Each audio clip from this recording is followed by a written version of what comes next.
الحمد لله بار البريات خالق الكائنات العالم بالظواهر والخفيات المطلع على الضمائر والنيات. نشهد أن لا إله إلا الله وحده ونشهد أن محمدا عبده ورسوله أرسله الله رحمة للعالمين وأسوة للمؤمنين وعلى آله وأصحابه والمجاهدين الطاهرين إلى قيام الساعة. أيها الحاضرون رحمكم الله، إني أوصيكم ونفسي بتقوى الله فقد فاز من اتقى، حيث قال جل جلاله في محكم تنزيله: يا أيها الذين آمنوا اتقوا الله حق تقاته ولا تموتن إلا وأنتم مسلمون. قال الله تعالى في القرآن الكريم: أعوذ بالله من الشيطان الرجيم، بسم الله الرحمن الرحيم. والذين يكنزون الذهب والفضة ولا ينفقونها في سبيل الله فبشرهم بعذاب أليم يوم يهمى عليها في نار جهنم فتقوى بها جباههم وجنوبهم وظهورهم هذا ما كنزتم لأنفسكم فذوقوا ما كنتم تكنزون. Sadaqallahul azim. Jamaah Jumat yang mulia, marilah kita bersyukur kepada Allah Subhanahu wa taala. Alhamdulillah, pada kesempatan ini kita masih diberikan kesempatan oleh Allah kesehatan, nikmat iman dan Islam. Pada hari ini di beberapa negara mereka tidak melaksanakan salat Jumat karena dikhawatirkan virus corona yang sekarang sedang ditakuti oleh dunia. Mudah-mudahan Allah Subhanahu wa taala menyelamatkan kita semua. Allah selamatkan iman dan Islam kita. Allah selamatkan roh jasad kita fid dini wad dunya wal akhirah. Amin ya rabbal alamin. Salam salawat kita doakan untuk Nabi besar kita Nabi Muhammad sallallahu alaihi wasallam. Allahumma salli wa sallim wa barik alaihi. Jamaah Jumat yang mulia, Dr. Al-Qaradawi dalam buku beliau As-Sunnah Masdarul Ilm wal Hadarah mengungkap satu hadis yang diriwayatkan oleh Abdullah ibnu Umar ibnu Khattab radhiyallahu an. Suatu ketika Nabi sallallahu alaihi wasallam pernah berpidato di tengah mereka. Apa kata Rasulullah sallallahu alaihi wasallam? Ya ma'syaral muhajirin, wahai saudara-saudaraku kelompok muhajir. Mereka sahabat yang datang bersama Nabi dari Mekah ke Madinah dalam peristiwa hijrah. Kata Nabi SAW, ya ma'syaral muhajirin, wahai saudara-saudaraku kaum muhajirin, khisalu khamsin izabtulibtum bihinna wa a'udzu billah an tudrikuhunna. Ada 5 hal yang apabila menimpa kalian akan berhadapan dengan persoalan besar, dan saya bermohon kepada Allah, kata baginda Nabi, supaya kalian semua tidak ditimpa oleh 5 hal ini. Ini dikatakan oleh Rasulullah SAW di awal-awal beliau datang ke Madinah, yang mengatakan ini adalah Nabiyuna Muhammad sallallahu alaihi wasallam as-sadiq al-wa'dil amin, orang yang terpercaya, yang mengatakan ini adalah Nabiullah. Wa ma yantiqu anil hawa in huwa illa wahyu yuha.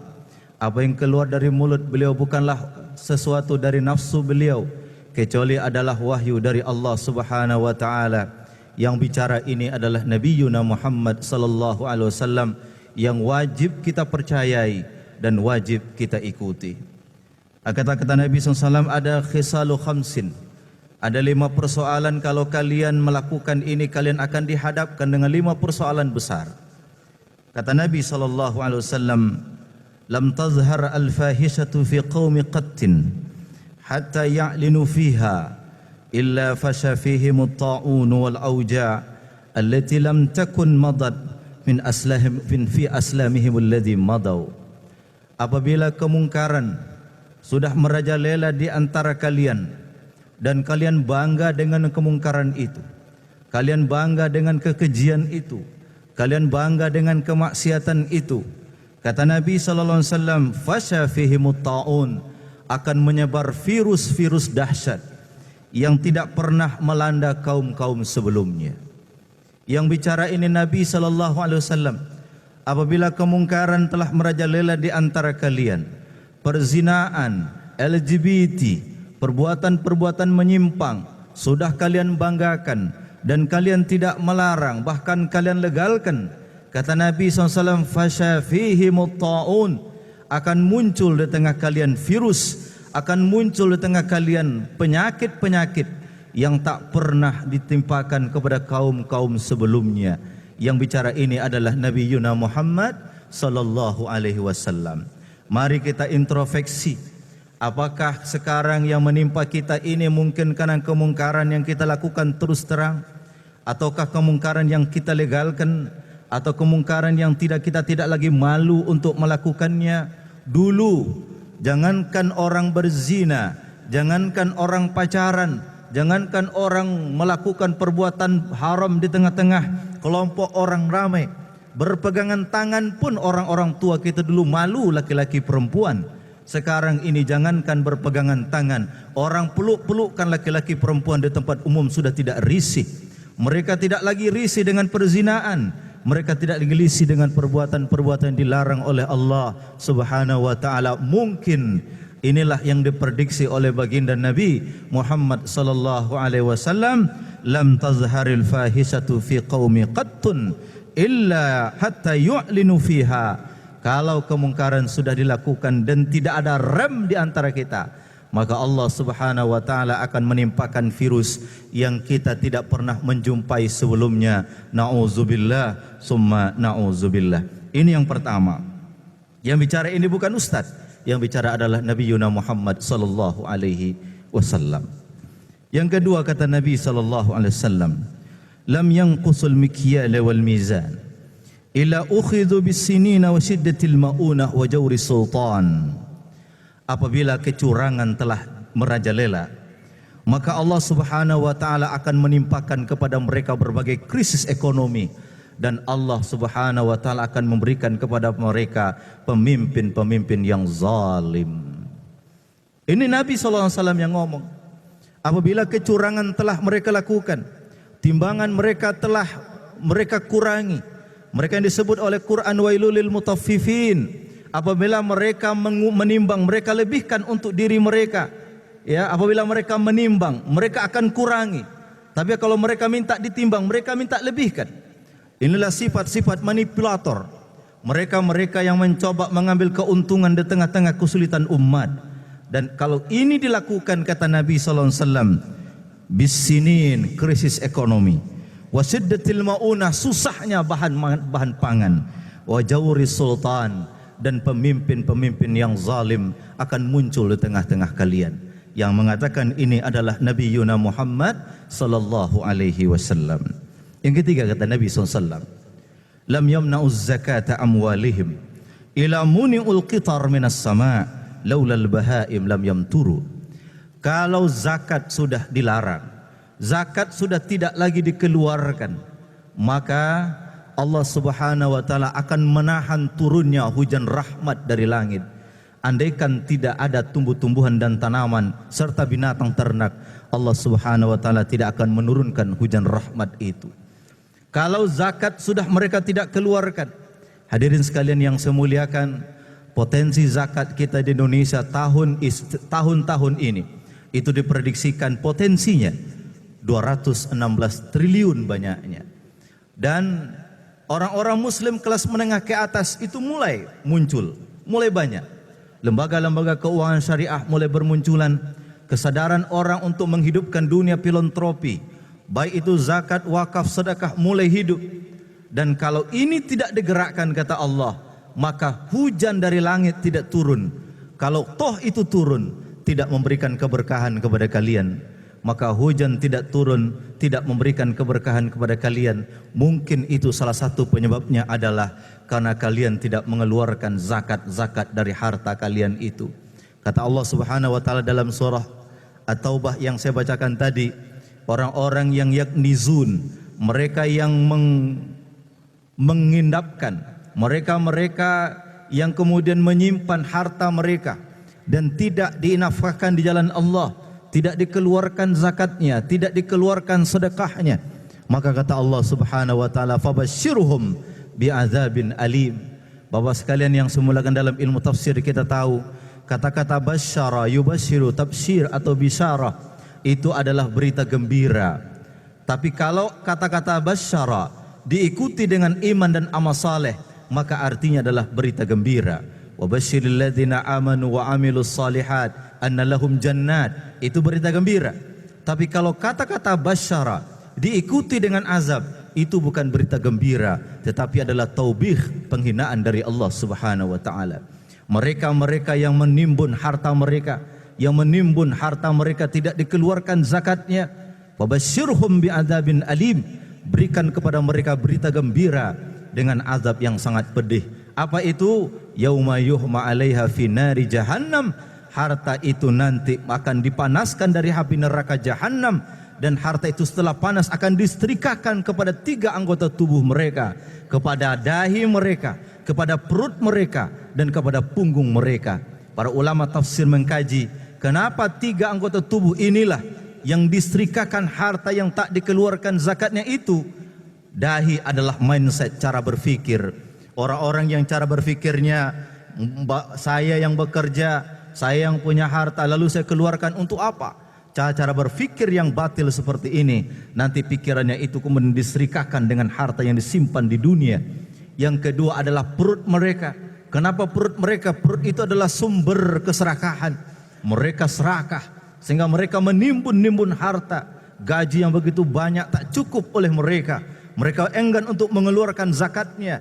Maka perut, sumber keserakahan ini akan disetrika oleh Allah. Dan kenapa punggung mereka, kata para ulama, itulah sumber kesombongan.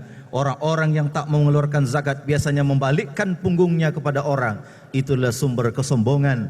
Maka kesombongan inilah yang kemudian nanti akan disetrikakan dengan harta yang mereka tidak keluarkan zakatnya. Tatkala zakat kemudian ditahan, maka Allah tidak akan menurunkan hujan keberkahan. Kalau bukan karena tanaman dan binatang ternak, maka Allah akan menahan semuanya turun ke bumi ini. Yang keempat, kata Nabi SAW, lam yanqudu ahdallahi wa ahda rasulih illa sallallahu alaihim aduwan min gairihim fa akhadhu ma fi aidihim. Tatkala mereka memutuskan tali Allah dan tali Rasulnya, mereka tidak lagi memegang konsep tali Allah dan tali Rasulnya, maka kata Nabi SAW, musuh-musuh mereka akan mengambil hak-hak mereka, dan pada akhirnya mereka menguasai di antara mereka itu. Kita yang punya tanah, tapi tanah kita dikuasai oleh mereka. Kita yang punya bumi, bumi kita dikuasai oleh mereka. Kita yang punya tambang, tambang kita dikuasai oleh mereka. Kita punya tanah, kita punya air, kita punya kekayaan alam, tapi tidak dinikmati oleh anak negeri ini. Salah satu penyebabnya, kata Nabi SAW, tatkala mereka jauh dari Allah dan jauh dari Rasulullah sallallahu alaihi wasallam.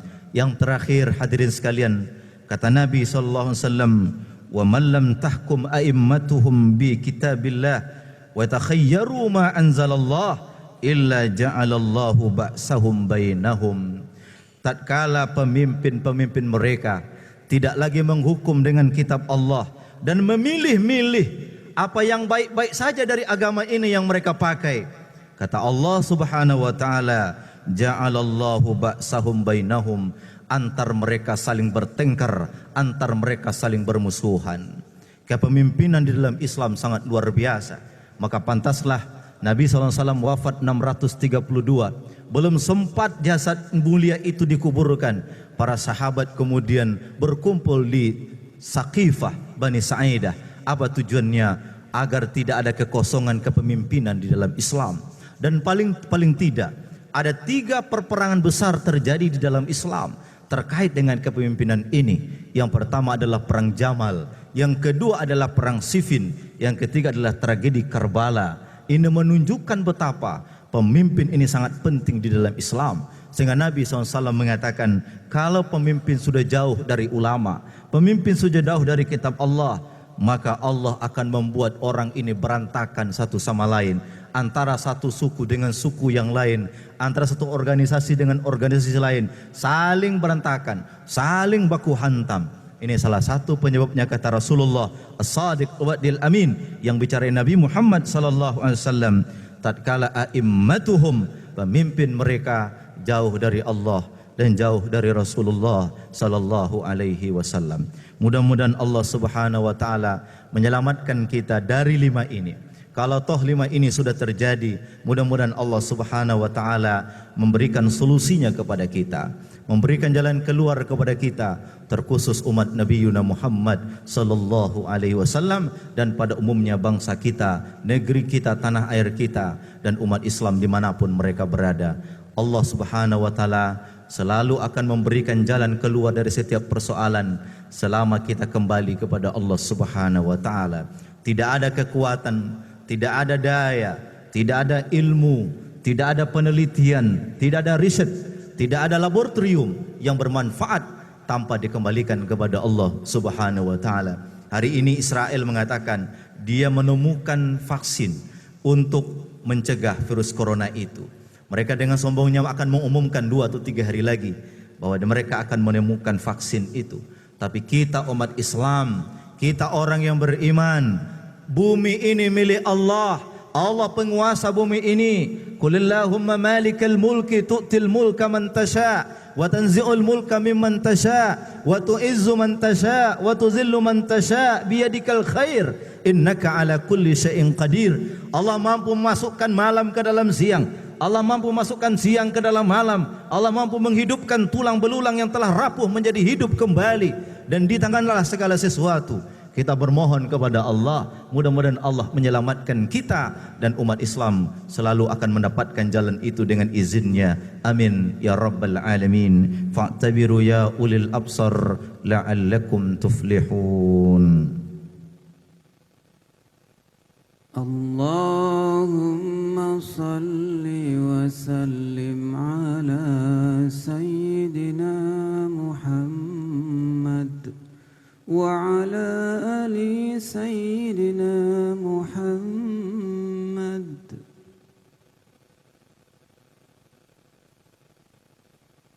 Alhamdulillahilladzi amarana bittihadi wal i'tisami bihablillahil matin wa nahana 'anit tafarruqi wa tanazu'i fi kitabihil karim. Asyhadu an la ilaha illallah wahdahu wa nashhadu anna Muhammadan 'abduhu wa rasuluh arsalahu Allah rahmatan lil alamin wa ala alihi wa ashabihi ajma'in. Innallaha wa malaikatahu yusalluna 'alan nabi ya ayyuhalladzina amanu sallu 'alaihi wa sallimu taslima. Allahumma salli 'ala Muhammad wa 'ala ali Muhammad kama sallaita 'ala Ibrahim wa 'ala ali Ibrahim wa barik 'ala Muhammad wa 'ala ali Muhammad kama barakta 'ala Ibrahim wa 'ala ali Ibrahim fil 'alamin innaka Hamidum Majid. Allahumma fil muslimin wal muslimat wal mu'minin wal mu'minat al ahya'i minhum wal amwat innaka sami'un qaribun mujibud da'wat ya qadiyal hajat. Allahumma aminna fi awtanina, Allahumma afina fi abdanina, Allahumma afina fi sam'ina, Allahumma afina fi absarina, Allahumma fasna min tahtina wa min fawqina wa an aymanina wa an shama'ilina birahmatika ya arhamar rahimin. Allahumma sallimna min qawli awja', Allahumma sallimna min kulli awja' ya arhamar rahimin, khasatan corona bifadlika ya arhamar rahimin. Allahumma rabbana lakal hamdu syukra wa lakal mannu fadla wa anta rabbuna haqqa wa nahnu abiduka riqqa nas'aluka ridhaka wal jannah wa na'udzubika min sakhatika wan nar. Rabbana atina fid dunya hasanah wa fil akhirati hasanatan wa qina adzaban nar wa adkhilnal jannata ma'al abrar ya azizu ya ghaffar ya rabbal alamin. Subhana rabbika rabbil izzati amma yasifun wa salamun alal mursalin walhamdulillahi rabbil alamin. Ibadallah, innallaha ya'muru bil adli wal ihsan wa ita'i dzil qurba wa yanha 'anil fahsya'i wal munkari wal baghi ya'izukum la'allakum tadhakkarun wa la dzikrullahi akbar. Aqimus shalah wallahu ya'lam ma tasna'un.